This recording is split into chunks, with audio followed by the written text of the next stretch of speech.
अस्सलाम वालेकुम व्यूअर्स, मैं हूं फायजा कंवल और आप देख रहे हैं एफके वीज़ा कंसल्टेंट का ऑफिशियल पेज। जिस तरह बहुत सारे लोगों को कहने को सुनने को मिल रहा होता है कि ऑस्ट्रेलिया के अप्रूवल्स नहीं आ रहे हैं, ऑस्ट्रेलिया का वीज़ा बिल्कुल भी नहीं लग रहा है। हमारे पास खुद डेली रूटीन में ऐसे क्लाइंट आ रहे हैं जो आके मैं खुद बोल रहे हैं कि आप लोगों के पास से ऑस्ट्रेलिया का वीज़ा कैसे लग जाता है, मैंने फलां कंसल्टेंट विजिट किया, इस तरह की मेरी प्रोफाइल है लेकिन मुझे ऑस्ट्रेलिया का वीज़ा नहीं मिला। आज हमारे साथ मौजूद हैं आसिम साहब, जिनका अभी रिसेंटली ऑस्ट्रेलिया का वीज़ा लग के आया है और इससे सबसे मजे की बात जो आपको बताएं कि इससे पहले इनका एक रिजेक्शन है। वो रिजेक्शन ये है कि ऑस्ट्रेलिया का वीजा इन्होंने खुद अप्लाई किया था, तो जिसकी वजह से सारी पॉलिसीज को ना जानते हुए जो है वो इन्होंने अपनी एप्लीकेशन को प्रोसेस करवाया, जिसकी वजह से इनका वीजा रिजेक्ट हो गया। और अल्हम्दुलिल्लाह एफके वीजा की एक और बड़ी कामयाबी है कि हमने एक रिजेक्शन केस की दोबारा से एप्लीकेशन को प्रोसेस करके उनका ऑस्ट्रेलिया का 1 साल का सप्ला 600 का वीजा हासिल किया है।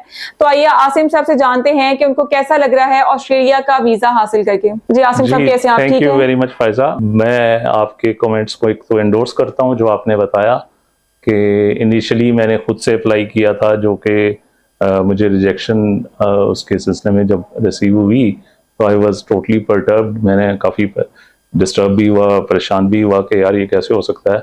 मैंने अपने प्रोफाइल के हिसाब से मैं एक्सपेक्ट कर रहा था कि ये हो जाएगा, बट द थिंग इज़ के it's purely A technical thing. I think कि हम लोग अपने तौर पे इनिशिएटिव जब लेते हैं तो हम ये एंटिसिपेट कर रहे होते हैं कि ये थ्रू हो जाएगा, but I feel like there are certain technical matters जो हमसे ओवरलुक हो जाते हैं खुद से करने में। तो वो मेरा ख्याल है कि जो एक प्रोफेशनल कंसल्टेंसी है या कोई जो प्रोफेशनल पर्सन है वही उस गैप को मेरा ख्याल है बेहतर ब्रिज कर सकता है।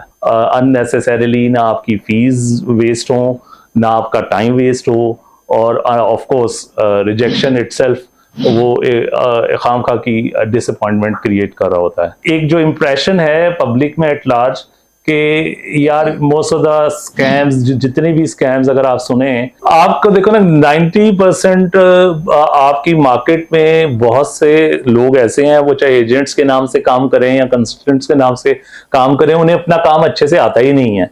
तो जब वो काम अच्छे से अपना नहीं जानेंगे तो डेफिनेटली डिसअपॉइंटमेंट लोगों को होगी, और फिर वो अपनी नालायकी को छुपाने के लिए, कोई ना कोई इनकॉम्पिटेंसी को छुपाने के लिए कोई ना कोई ऐसी एक्सक्यूज क्रिएट करेंगे जिसको लोग एक स्कैम की शक्ल में फिर वो ट्रीट कर रहे होते हैं कि यार ये मेरे साथ तो धोखा हो गया।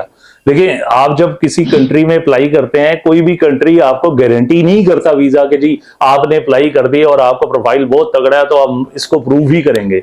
दुनिया की कोई एम्बेसी या दुनिया की कोई भी ऐसी आपके पास गारंटी अवेलेबल नहीं है कि जनाब आपने अप्लाई कर दिया तो अब तो आपका प्रूव होगा ही। उसमें व्हाट वी कैन डू कि हम अपने केस को फुल प्रूफ तरीके से प्रेजेंट कर पाए।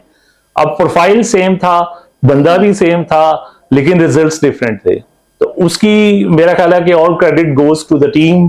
फायजा हैं, उबैद हैं और ये हारून हैं, जिन लोगों से मेरा बहुत ज्यादा इंटरेक्शन रहा इस सारे एक्सपीरियंस के दौरान।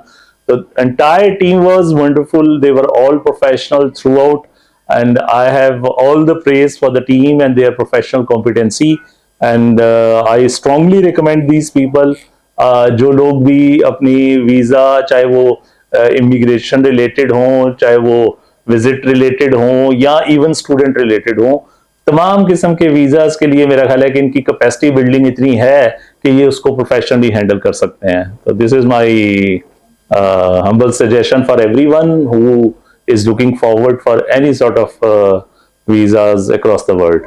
आसिम साहब, समटाइम ऐसा होता है कि हमारे पास क्लाइंट्स आते हैं, पूरी इंफॉर्मेशन लेते हैं, हर तरह से हमसे डॉक्यूमेंटेशन कंप्लीट करवाते हैं, उसके बाद उनका ये होता है कि मुझे सारी चीजों का नॉलेज हो गया है, अब मैं अपनी फाइल खुद प्रोसेस कर सकता हूं, मैं आप लोगों की फीस पे नहीं कर सकता हूं। तो ऐसे लोगों को आप क्या कहना चाहते हैं? क्या है कि little knowledge is a dangerous thing. आपको अगर थोड़ा सा नॉलेज हो गया है तो वो इक्वली खतरनाक है। कि देखें, आपकी एम्बेसीज की और तमाम कंट्रीज की पॉलिसीज कंटिन्यूसली इवॉल्व हो रही हैं, वो कंटिन्यूसली चेंज हो रही हैं, और मौजूदा हालात में जब तमाम कंट्रीज हम जैसे कंट्रीज को डिस्करेज करना चाह रहे हैं, बैरियर लेवल और ज्यादा वो हाई करते जा रहे हैं। तो आई सजेस्ट कि आपको अगर वन टाइम एक एक्सपीरियंस के बाद आपको एक रास्ता अगर मिल गया है कि हम इसी पे दोबारा चल के कामयाबी हासिल कर लेंगे, तो मेरा ख्याल है कि इट्स ए डेंजरस डिसीजन। क्योंकि जरूरी नहीं कि जिस तरह से पहली दफा कंसल्टेंट ने अप्लाई किया था तो आप उसी को रेप्लिकेट करेंगे तो दोबारा सक्सेस हो जाएगी। हो सकता है अगली दफा नॉर्म्स चेंज हुए हों, रूल्स एंड रेगुलेशन बदले हों। तो मैं तो हमेशा ये सजेस्ट करता हूं कि आप, कितनी फीस है यार एक कंसल्टेंट की, 80,000 लाख, इससे ज्यादा कोई कंसल्टेंट ले भी नहीं रहे होते।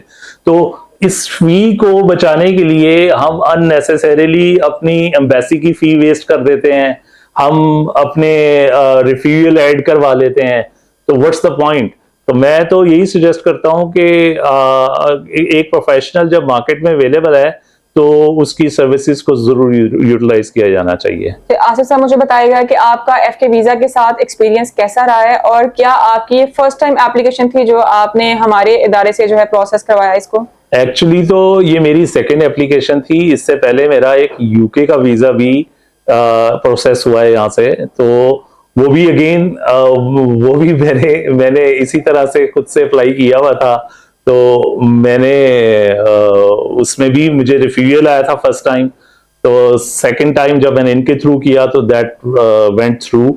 सो मेरे तो दोनों experience were immaculate. I mean इनकी प्रोफेशनल कॉम्पिटेंसी मैं गैर जरूरी तौर पे एग्जेगरेट नहीं कर रहा, भले इतने फैंसी नहीं है जितने आपको मार्केट में फैंसी इन्वायरमेंट वाले और बहुत से दूसरे नाम नजर आ रहे होंगे, लेकिन they are humble people, down to earth रहते हैं, बहुत ज्यादा एग्जेगरेट नहीं करते चीजों को, but result speak of itself. तो अगर आप भी ऑस्ट्रेलिया, कनाडा, न्यूजीलैंड या किसी भी कंट्री का विजिट वीजा अप्लाई करना चाहते हैं तो एफके वीजा की आप सर्विसेज हासिल कर सकते हैं। स्क्रीन पे दिए गए व्हाट्सएप नंबर पे हमें कॉल या मैसेज करके हमारी टीम से आप प्रॉपर रहनुमाई ले सकते हैं।